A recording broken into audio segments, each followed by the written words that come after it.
LCO sebagaimana kita tahu ya Pak ya, sudah berhasil nih menghimpun dana sekitar 105 miliar rupiah pada IPO ya di akhir tahun 2025 ini, dan pada hari perdagangan pertama sahamnya ini langsung arah dan juga melonjak nih sekitar 34,5% ya Pak ya, ke level 226 per lembar saham. Nah, dari sisi manajemen sendiri Pak Edwin, sebenarnya lonjakan ini lebih mencerminkan kekuatan fundamental dari RLCO sendiri atau dominasi sentimen nih dan juga euforia terhadap sektor sarang burung walet yang lagi naik daun?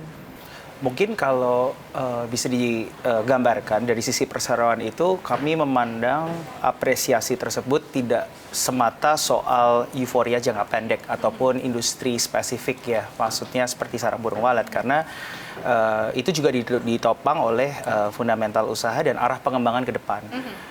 Jadi seperti yang sudah kami ungkapkan di prospektus, mulai dari penguatan kapasitas produksi, diversifikasi produk bernilai tambah, dan hingga ekspansi pasar ke depan.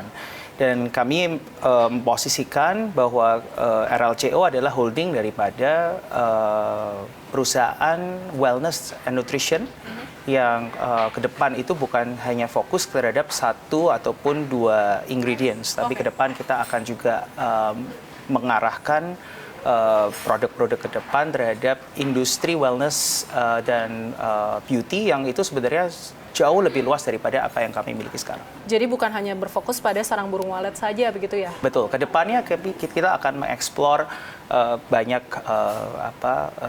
ingredients lain ya. Tapi memang karena kami berawal dari sarang burung walet itu menjadi salah satu ingredients utama yang perseroan miliki saat ini. Oke, kalau itu sebenarnya rencana jangka menengah atau jangka panjangnya sendiri nih? Iya, itu sebenarnya memang dalam konteks jangka panjang, dan mungkin itu yang bisa ditangkap oleh para investor ke depan, bahwa ini adalah menjadi perusahaan yang akan menjelma menjadi perusahaan yang akan mendominasi di segmen dari wellness and nutrition. Oke, kalau dari indikator fundamental gitu ya, apa sih mungkin yang ingin ditonjolkan dari RLCO sendiri agar mungkin pergerakan saham itu nggak semata-mata digerakkan oleh sentimen-sentimen aja gitu Pak?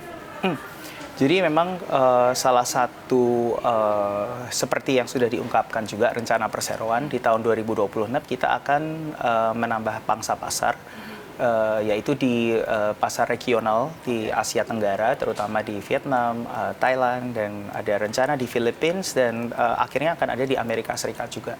Terutama untuk produk yang sudah terproses ataupun produk hilirisasi kita. Jadi itu adalah salah satu tonggak bagi perseroan untuk melebarkan pasar. Oke, berarti akan merambah ke ASEAN terlebih dahulu ya Pak ya di Betul. tahun 2020. Yeah. Nah, mungkin tantangannya apa nih? Apa mungkin yang dia lihat dari RLCO sendiri di pasar internasional, khususnya ASEAN? Mungkin salah satu tantangan kita adalah dari pengembangan brand, salah satunya bagaimana kita akan menjadi penantang baru di segmen segmen wellness ya, terutama di produk yang berasal dari sarang burung walet, yang dimana selama ini Indonesia ataupun perseroan ya itu belum memiliki brand yang cukup kuat kalau dari Indonesia gitu. Tapi kita melangkah dengan menjadi pionir, berharap bahwa kita bisa mulai masuk ke dalam segmen tersebut dan nanti akan merajai, karena kita percaya dengan ekosistem yang kita miliki dan juga dengan kekuatan daripada perseroan itu kita akan bisa bersaing di pasar internasional. Oke, Pak Edwin, kita kembali lagi nih ke momen IPO dari RLCO sendiri. Ini kan ketika IPO, RLCO udah tercatat oversubscribe hingga sekitar 143 kali gitu. Salah satu yang tertinggi ya di sepanjang tahun 2025 ini. Nah, dari sisi manajemen sendiri, faktor apa sih yang mungkin paling kuat nih dalam menarik minat investor retail? Apakah mungkin dari valuasi awal dengan market cap sekitar hingga 525 miliar rupiah, atau mungkin karena narasi pertumbuhan industri wallet yang mungkin dinilai ini sebenarnya masih cukup panjang gitu? Mungkin tadi kalau saya nggak salah ingat itu oversubscribe sekitar 900-an kali. 900-an kali justru 900-an ya? kali. Okay. Mungkin jadi salah satu juga yang tertinggi. Tapi mungkin sedikit yang tadi saya bisa sampaikan, ini bukan soal satu atau dua narasi terkait satu industri spesifik seperti industri wallet, tapi kita berbicara tentang bagaimana perseroan itu akan menjadi sebuah perusahaan wellness gitu ya. Dan bagaimana perusahaan wellness itu sangat-sangat luas konteksnya. Yes. Dan dalam konteks ini memang kita memiliki produk unggulan yaitu sarang burung walet. Nah, jadi mungkin itu yang bisa tercermin ataupun yang bisa ditangkap oleh pasar ataupun investor, bagaimana perusahaan ini memiliki jangka panjang yang masih sangat-sangat jauh gitu. Terlepas daripada cuman